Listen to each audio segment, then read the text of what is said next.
Hi everybody, this is John Petrucci and you're on the Crooked Step.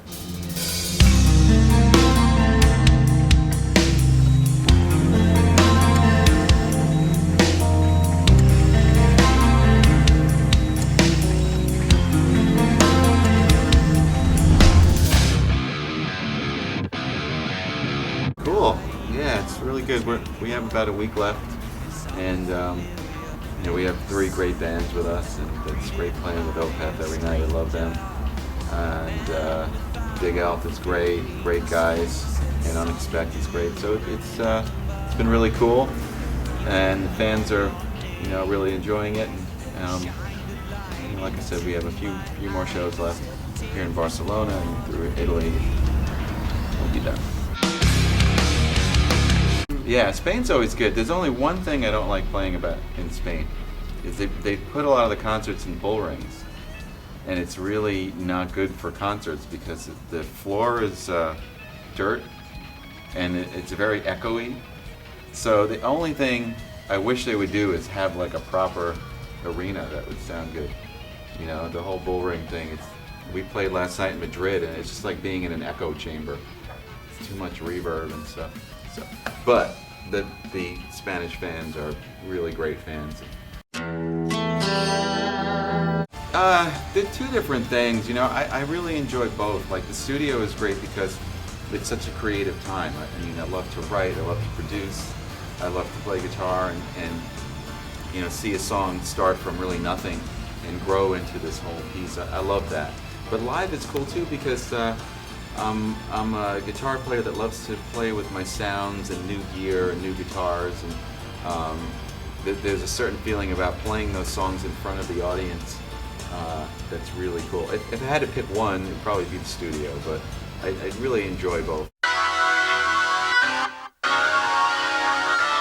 No, I see myself, I've been playing, for example, with John Mayung since we were in middle school, like teenagers, so it just seems like we're the same kids, a little bit older, and it's pretty amazing that people really have embraced our music and that we have such a successful career all around the world. It's really fantastic, so we're humbled by it. Nobody feels, that rock star type of thing. We're really not that kind of a band anyway. We're pretty even people, pretty grounded people. There's no drugs or drinking. We're pretty boring. And we put all of our focus and all of our energy into the music, into trying to play as good as we can. We're always practicing backstage and constantly going over parts, and we talk about it before we go on stage, we talk about it after we go on stage, about what was not exactly right and on the challenges. So we focus really all of that energy into trying to play the best that we can. Well, I did a solo album in 2005, which is called Suspended Animation, and that was a lot of fun to do. And subsequently, I did a bunch of G3 tours and stuff, which is also fun. Like you said, my main priority is Dream Theater. I will do another solo album, but it's something that I kind of do as a side enjoyment thing. The fact that people dig it and they like it, that's cool too. But the focus has been all these years really, for everybody in the band, keeping Dream Theater the priority. Yeah, I like to do that sometimes, and the good thing is that I can do that. If Jordan and I want to do another concert, we can do that very easily. So the good thing about having a career is that I'm able to do, if I wanted to do something jazz, I can get together with jazz guys. But between Dream Theater and Liquid Tension Experiment and my solo albums, it's very fulfilling. I don't feel like I need to go out there and do an acoustic gypsy album or anything. I feel very musically fulfilled. It depends on the album and the songs and my mood. The Fiction was on Systematic, and Black Clouds is all nonfiction. It's all real stories, things that happened to me.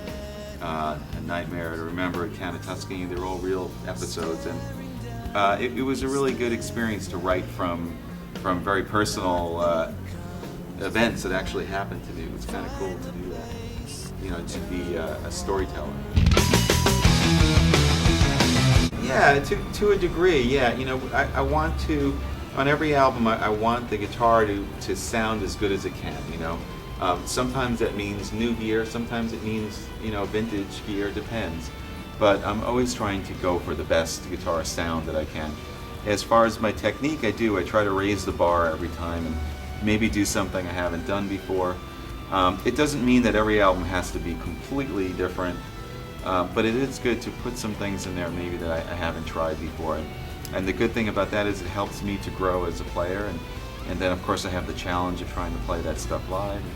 I think it's important to constantly challenge yourself and not be complacent, not be lazy. You know, try to practice, try to raise the bar, and I think that the fans of our music kind of pick up on that as well. You know. Not really new bands. You know, I like the new Muse album. I think it's great. Checked out the new Megadeth album. That sounds really good. New guitar player is great. New Chevelle album sounds really good. And you know, there's not really like a brand new band or anything like that. But I'm not incredibly on top of all the latest and greatest things that are out there, but as things come my way and as I hear about things and get turned on to things, I'll listen to them. I've really been the best of you. You know, I don't really just put on old albums and stuff like that. I listen to a lot of like satellite radio, you know, at the gym and the car and everything. To me, that's a good way to kind of get turned on to some new stuff and hear a wide range of things. But I don't go home and put on Dark Side of the Moon and listen to it. I'm not that kind of music listener. It's great. We've known each other for a really long time now, and we've gone through many of the same things at the same time, like getting married at the same time, having children at the same time. So we've had this sort of life experience professionally. So we have a very close bond, you know. Personally, musically, professionally, it's our family, you know. Used to be frightened of dying. You know what? We always like to keep those thoughts to ourselves, and you know, when it comes out, then you'll see.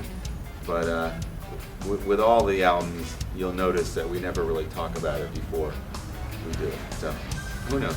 Well, the thing is, you know, as an artist, as soon as you tell somebody, I'm going to do this, then everybody starts to think, and you get like lots of speculation, lots of expectations. You better not to say anything. We'll see what happens on the next one. Well, this Progressive Nation leg is going to end in Slovenia, I believe, on maybe Saturday, a week from today. And then the next part of the tour takes us to New Zealand, which we've never played there before. This should be fun. And we'll be in Australia as well. And the new year will take us into South America, and you know, and we'll see what happens from there.